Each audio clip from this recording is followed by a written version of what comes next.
Hello everyone, welcome to Sumalatha Anvi YouTube channel. ఈరోజు మనం ఈ వీడియోలో షేప్స్ అండ్ ప్రాపర్టీస్ అనేవి నేర్చుకుంటున్నాం ఫ్రెండ్స్. షేప్స్ అంటే ఏ షేప్స్ అంటే 2D షేప్స్. 2D షేప్స్ అంటే ఏంటి? వాటికి లెంత్ మరియు బ్రెడ్త్ ఉన్న ఫిగర్స్ని 2D షేప్స్ అంటాం. ఆ 2D షేప్స్లో స్క్వేర్, రెక్టాంగిల్, ట్రయాంగిల్, సర్కిల్ వాటి యొక్క definition, properties, formulas, understanding, daily life examples ఇవన్నీ కూడా 4 వీడియోస్లో నేను అప్లోడ్ చేశాను ఫ్రెండ్స్ యూట్యూబ్లో.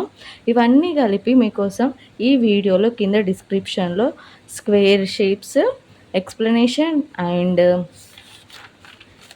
Rectangle explanation and triangle explanation and circle explanation ఇవన్నీ ఎక్స్ప్లెనేషన్ చేసిన వీడియోస్ అనేవి కింద డిస్క్రిప్షన్లో ఆ లింక్ అనేది ఇస్తాను ఫ్రెండ్స్. ఈ వీడియోస్ కనుక చూడనట్లయితే చూసి లైక్ చేయండి, షేర్ చేయండి. అలాగే ఇలాంటి మరిన్ని వీడియోస్ కోసం మన ఛానల్ని సబ్స్క్రైబ్ చేయండి. ఏమైనా డౌట్స్ ఉన్నట్లయితే కింద కామెంట్ అనేది చేయండి ఫ్రెండ్స్. ఈ 4 వీడియోస్ అనేవి మీరు చూసినట్లయితే మీకు షేప్స్ గురించి కాన్సెప్ట్ అనేది అర్థమైపోతుంది. ఓకేనా? 2D షేప్స్ కాన్సెప్ట్ అనేది మీకు ఈజీగా అండర్స్టాండ్ అవుతుంది. Thank you.